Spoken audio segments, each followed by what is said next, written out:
affect behavior, the guiding of behavior that's emotional and content.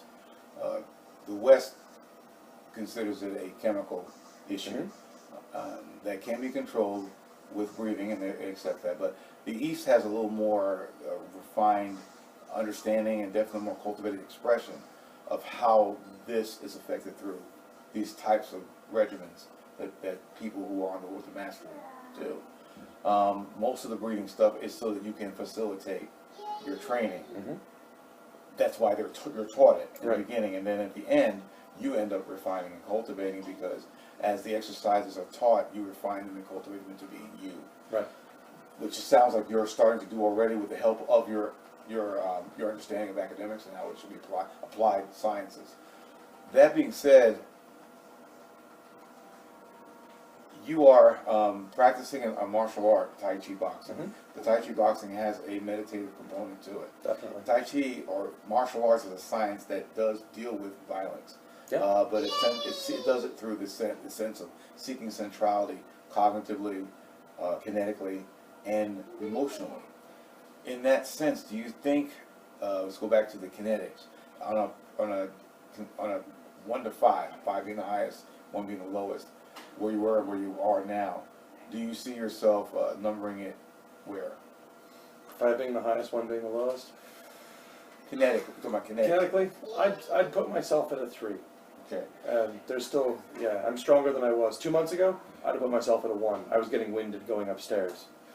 But you see yourself making some good improvements. Definitely. Are there any definitive, or I should say, quantitative changes in your your thing, for body fat count tests that you may have taken prior to, and then just recently, have you taken any of those? Yes. Do you remember what you scored? Well, what is the improvement? We can look at that later. What is your improvement? I've always been heavy. I've always been big. You came in about 325. 325. 325 at end of July. We'll make this easy. What do you weigh now? 280. He weighs 280. Some of that has to do with his diet. A lot of his diet is drunk. He's doing a drinking diet right now. Most of his drinking, but he does do solid foods. What are you eating for solids? You do a lot of protein drinks before and after at certain times. Protein shake for breakfast, post-workout protein shake. Lunch is typically chicken, whole roasted vegetables, maybe a sandwich. Good.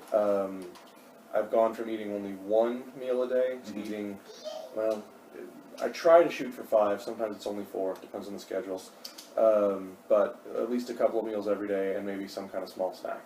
So something green, something always red, greens, always green red, vegetables. red, something white, something white. That you drink, something black.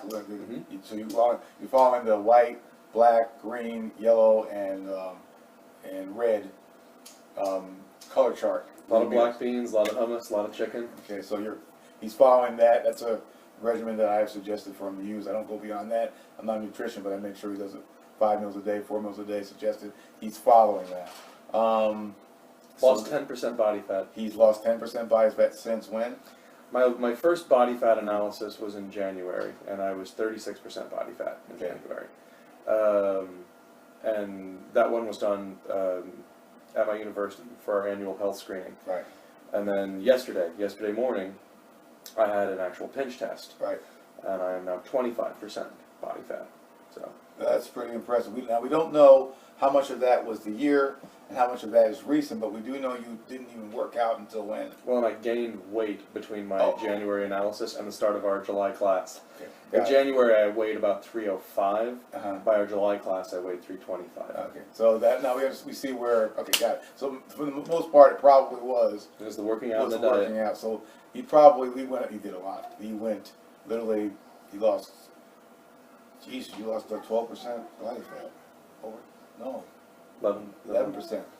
Jeez, he lost a lot of body fat. A lot of body fat. Had to buy new pants. Had to buy new pants. Which is good. So he feels good. All right. Emotionally. Number 5 of 1.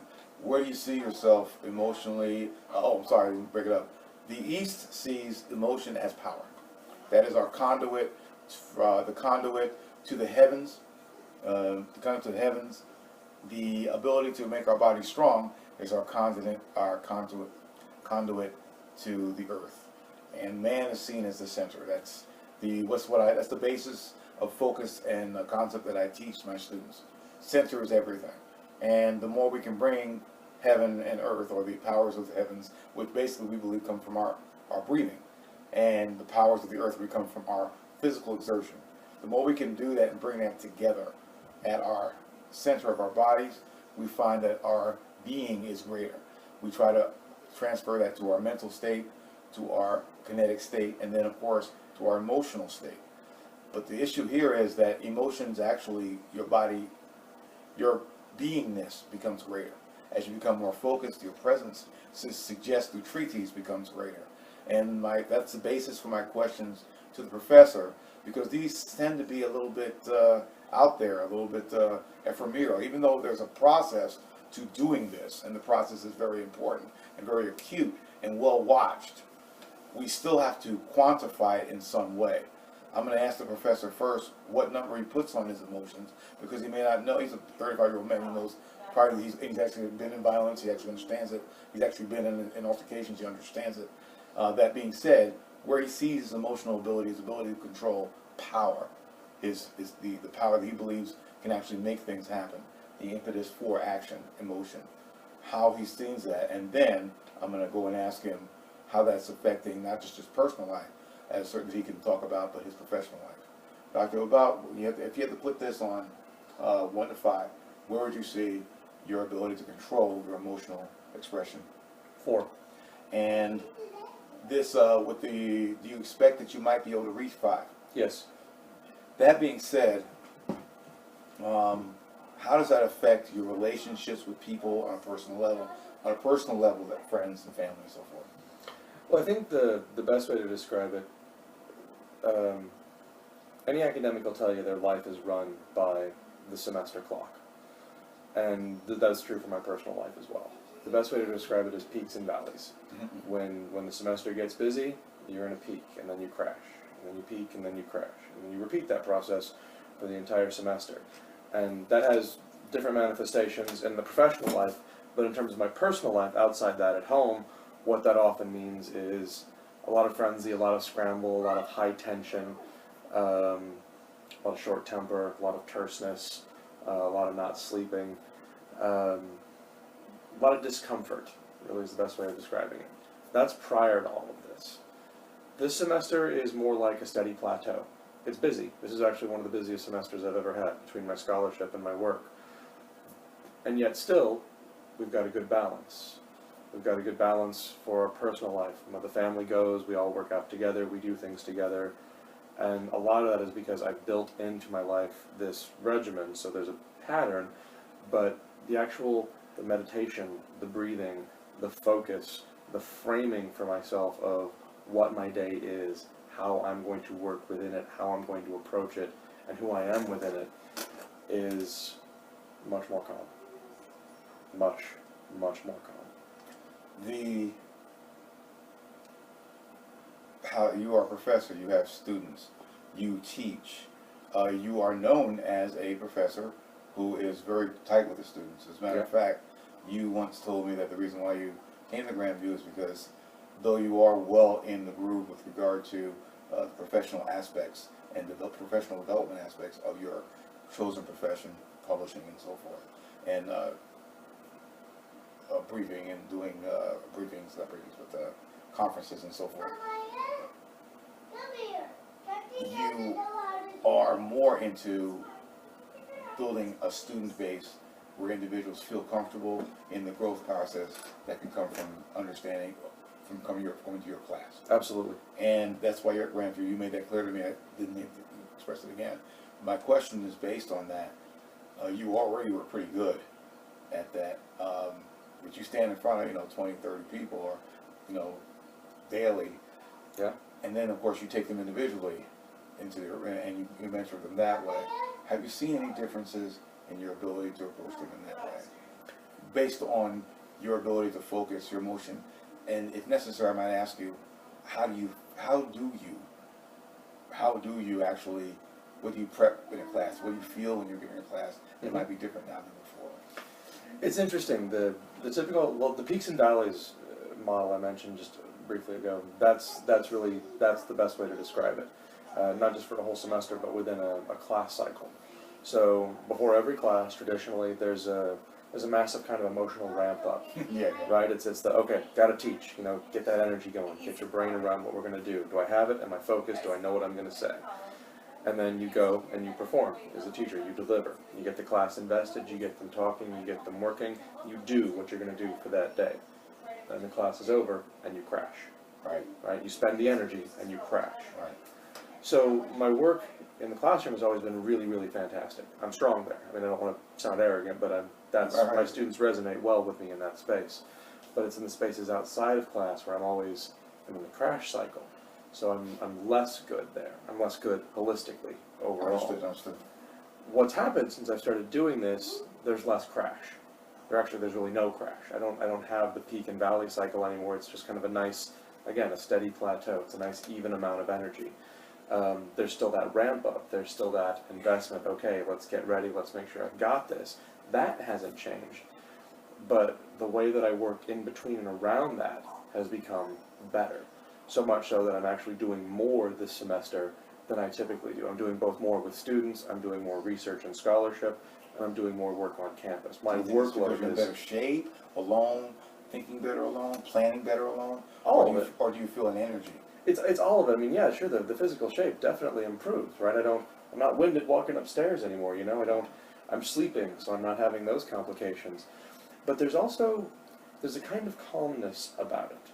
I've always been, not manic, but there's definitely kind of a frantic nature to it. I'm very type A personality. Frenetic, is that a good term? That would be a good word for it, right?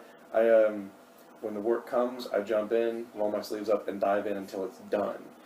That still exists, but there's more of a sense of ordered necessity about it. There's a clearer sense of controlling what's going on as opposed to being really madcap about the work.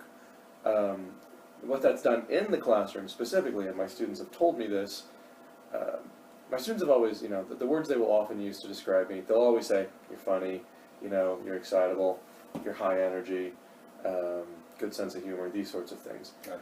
This semester, they're actually using the word intense. I just collected student reflections. We always do reflections halfway through the semester, see how everybody's doing. We like the class, what are we learning, what are we talking about? And the word that most often appears from my students in their reflections describing their relationship with me, intense. All the other stuff's still there, funny, having a good time, learning a lot, doing some good writing, but their word for me is intense. And how does that, I'm gonna cross into a different area that I think you are good at expression, even though it's not your favorite collector of processor of information. How does that make you feel? At first I was a little unsure, because that's a word you could read a lot of different ways. Okay, what do you mean by that? Sure can. Yeah, and so I was like, does that mean they're finding me intimidating? Right. But no, it's like, no, we still find the class fun, enjoyable, you're funny, you've got a sense of humor, we're learning because of how you're working with us. So what I read that as is focused energy. Yeah. Right, it's not, I've always been... It's not turning them away, but bringing them towards. Right, they're getting in, and, granted I have some very, very good students this semester just academically, but the work is good. But actually that makes it harder, because you have to impress them. They're harder to impress with regard, they've heard it all, right. They know what to expect. They're jaded.